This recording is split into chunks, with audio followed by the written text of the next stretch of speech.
नमस्कार मित्रांनो, माझ्या यूट्यूब चॅनलवर तुम्हा सर्वांचं पुन्हा एकदा हार्दिक स्वागत आहे। आज आपण एक महत्त्वाची बातमी घेऊन आलो आहोत, जी सरकारी कर्मचारी आणि पेन्शनधारकांसाठी खूप आनंददायी ठरणार आहे। सरकारने 18 महिन्याची डीएची थकबाकी 54% डीएसह देण्याचा मोठा निर्णय घेतला आहे। व्हिडिओ शेवटपर्यंत पहा आणि संपूर्ण माहिती जाणून घ्या। तसेच जर तुम्ही अजूनही आमचे चॅनल सबस्क्राइब केले नसेल तर लगेचच सबस्क्राइब करा आणि बेल आयकॉन दाबा, जेणेकरून तुम्हाला अशाच उपयुक्त आणि ताज्या अपडेट्स वेळोवेळी मिळत राहतील। 18 महिन्याची डीए थकबाकी मिळणार। सरकारने नुकत्याच झालेल्या मंत्रिमंडळाच्या बैठकीत हा निर्णय घेतला आहे।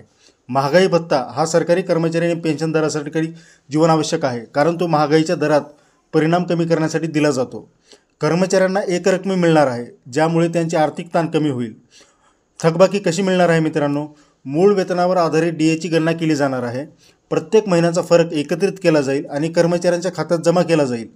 या निर्णयाने सरकारच्या सकारात्मक दृष्टिकोनाचा पुनरुच्चार होतो। कर्मचाऱ्यांचे मनोबल वाढवणे आणि महागाईच्या संकटाला सामोरे जाण्यासाठी त्यांना पाठबळ देणे हा या निर्णयामागचा मुख्य उद्दिष्ट आहे।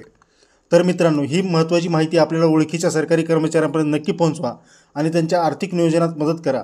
आमच्या चॅनलला सबस्क्राइब करायला विसरू नका, कारण आम्ही तुम्हाला नेहमीच अशा महत्त्वाच्या बातम्या आणि अपडेट्स देत राहू। धन्यवाद मित्रांनो। जय महाराष्ट्र।